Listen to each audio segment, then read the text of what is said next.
58वां अध्याय भगवान श्री कृष्ण के अन्यान्य विवाहों की कथा।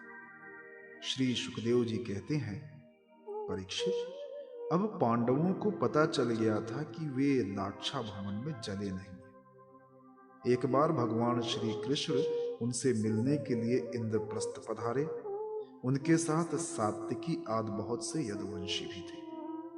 जब वीर पांडवों ने देखा कि सर्वेश्वर भगवान श्री कृष्ण पधारे हैं, तो जैसे प्राण का संचार होने पर सभी इंद्रियां सचेत हो जाती हैं, वैसे ही वे सब के सब एक साथ उठ खड़े हुए। वीर पांडवों ने भगवान श्री कृष्ण का आलिंगन किया।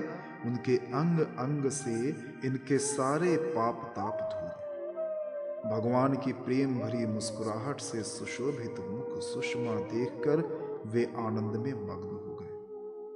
भगवान श्री कृष्ण ने युधिष्ठिर और भीमसेन के चरणों में प्रणाम किया और अर्जुन को हृदय से लगाया। नकुल और सहदेव ने भगवान के चरणों की वंदना की। जब भगवान श्री कृष्ण श्रेष्ठ सिंहासन पर विराजमान हो गए, तब परम सुंदरी श्याम वर्णा द्रौपदी, जो नवविवाहिता होने के कारण तनिक लजा रही थी, धीरे धीरे भगवान श्री कृष्ण के पास आई और उन्हें प्रणाम किया।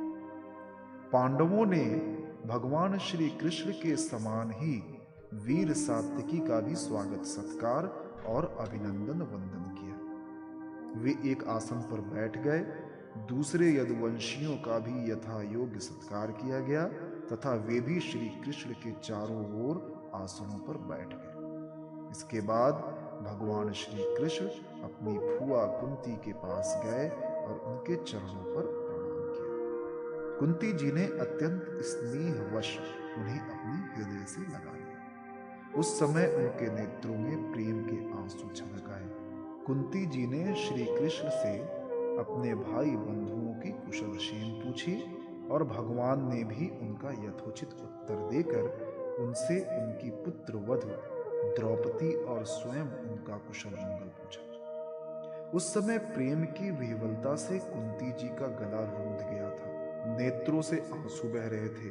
भगवान के पूछने पर उन्हें अपने पहले के क्लेश पर क्लेश याद आने लगे और वे अपने को बहुत संभाल कर, जिनका दर्शन समस्त क्लेशों का अंत करने के लिए हुआ करता है, उस भगवान श्री कृष्ण से कहने लगी, श्री कृष्ण, जिस समय तुमने हम लोगों को अपना कुटुंबी संबंधी समझकर स्मरण किया और हमारा कुशल मंगल जानने के लिए भाई अक्रूर को भेजा, उसी समय हमारा कल्याण हो गया।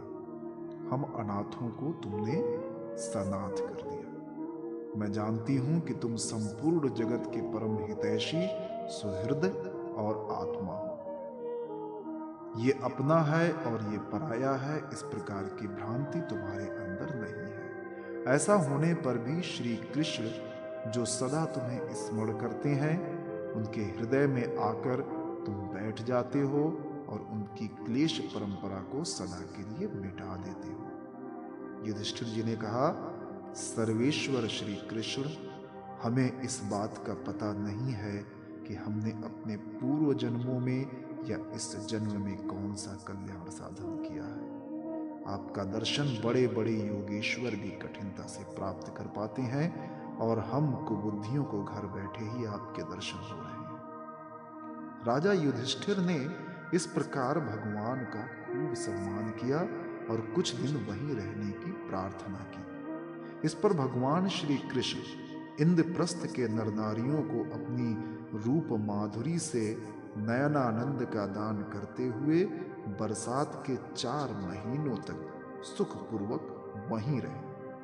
परीक्षित, एक बार वीर शिरोमणि अर्जुन ने गांडीव धनुष और अक्षय वाण वाले 2 तरकस लिए तथा भगवान श्री कृष्ण के साथ कवच पहनकर अपने उस रथ पर सवार हुए जिस पर वानर चिन्ह से चिन्हित ध्वजा लगी हुई थी। इसके बाद विपक्षी वीरों का नाश करने वाले अर्जुन उस गहन वन में शिकार खेलने गए, जो बहुत से सींग, बाघ आदि भयंकर जानवरों से भरा हुआ था। वहां उन्होंने बहुत से बाघ, सूअर, भैंसे, काले हरिन, शरभ, गवय, नीलापन लिए हुए भूरे रंग का एक बड़ा हिरन, गैंडे, हरिन, खरगोश और शल्लक, साही आदि पशुओं पर अपने वाणों का निशाना लगाया। उनमें से जो यज्ञ के योग्य थे उन्हें सेवकगण पर्व का समय जानकर राजा युधिष्ठिर के पास ले गए। अर्जुन शिकार खेलते खेलते थक गए थे। अब वे प्यास लगने पर यमुना जी के किनारे गए। भगवान श्री कृष्ण और अर्जुन दोनों महारथियों ने यमुना जी में हाथ पैर धोकर उनका निर्मल जल पिया और देखा कि एक परम सुंदरी कन्या वहां तपस्या कर रही है। उस श्रेष्ठ सुंदरी की जंघा, दांत और मुख अत्यंत सुंदर थे। अपने प्रिय मित्र श्री कृष्ण के भेजने पर अर्जुन ने उसके पास जाकर पूछा, सुंदरी तुम कौन हो, किसकी पुत्री हो, कहां से आई हो और क्या करना चाहती हो? मैं ऐसा समझता हूं कि तुम अपने योग्य पति चाह रही हो। हे कल्याणी, तुम अपनी सारी बात बतलाओ।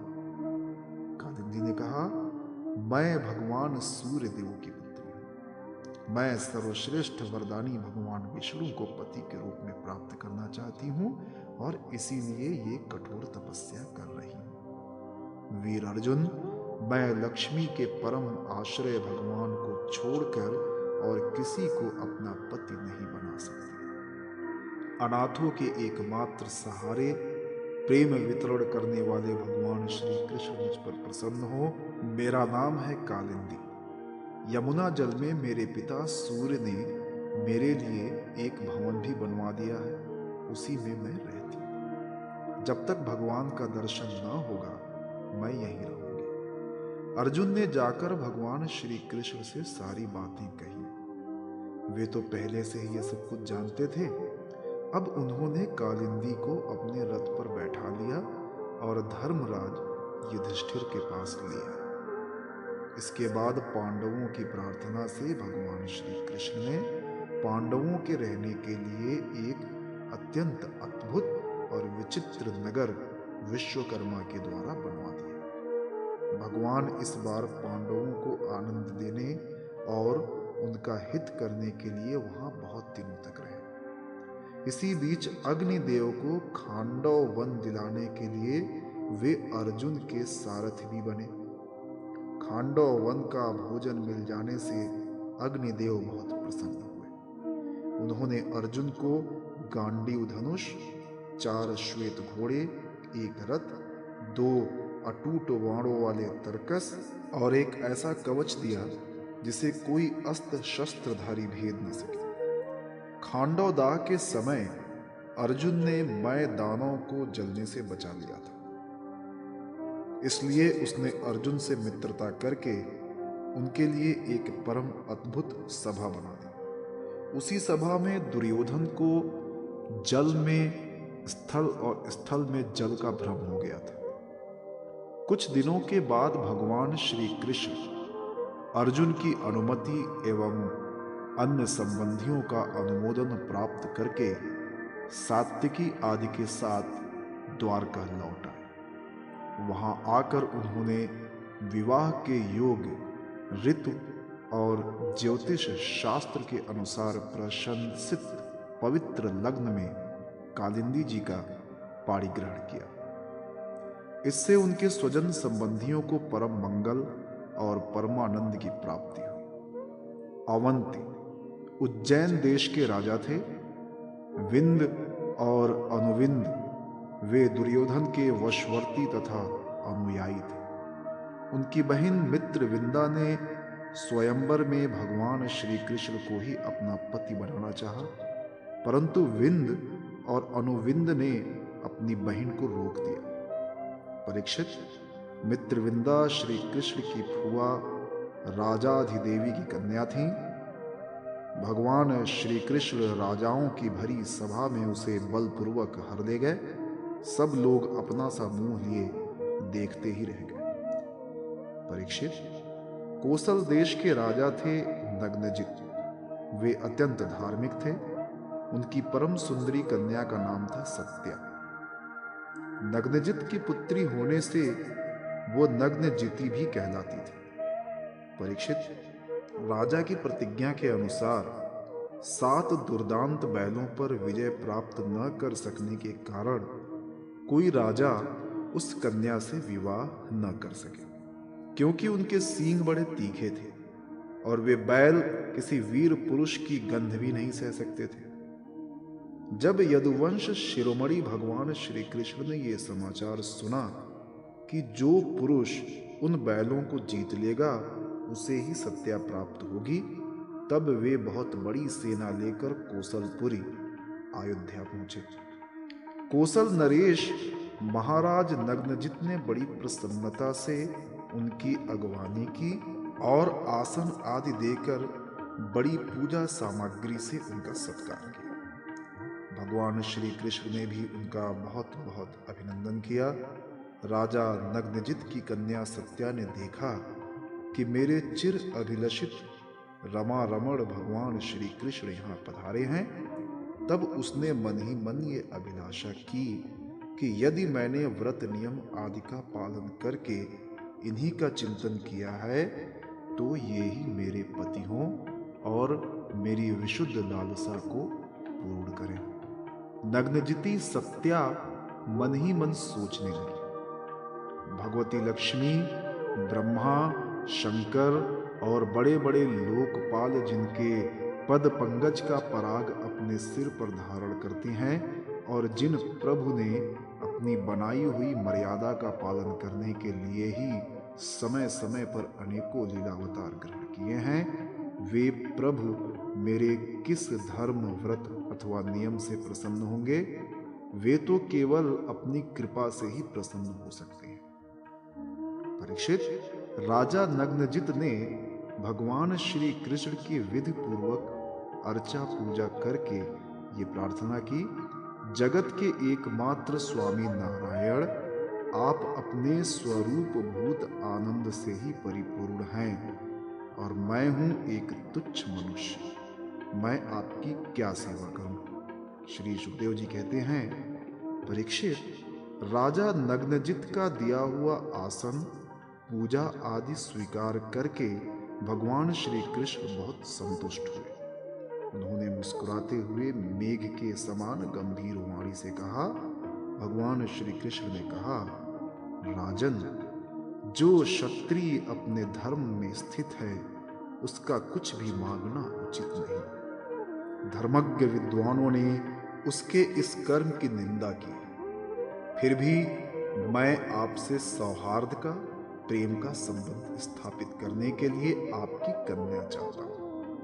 हमारे यहाँ इसके बदले में कुछ शुल्क देने की प्रथा नहीं है। राजा नग्नजित ने कहा, प्रभु, आप समस्त गुणों के धाम है, एकमात्र आश्रय हैं। आपके वक्ष स्थल पर भगवती लक्ष्मी नित्य निरंतर निवास करती है। आपसे बढ़कर कन्या के लिए अभीष्ट वर भला और कौन हो सकता है? परंतु यदुवंश शिरोमणे, हमने पहले ही इस विषय में एक प्रण कर लिया। कन्या के लिए कौन सा वर उपयुक्त है, उसका बल पौरुष कैसा है इत्यादि बातें जानने के लिए ही ऐसा किया गया। वीर श्रेष्ठ श्री कृष्ण, हमारे ये 7 बैल किसी के वश में न आने वाले और बिना सधाए हुए हैं।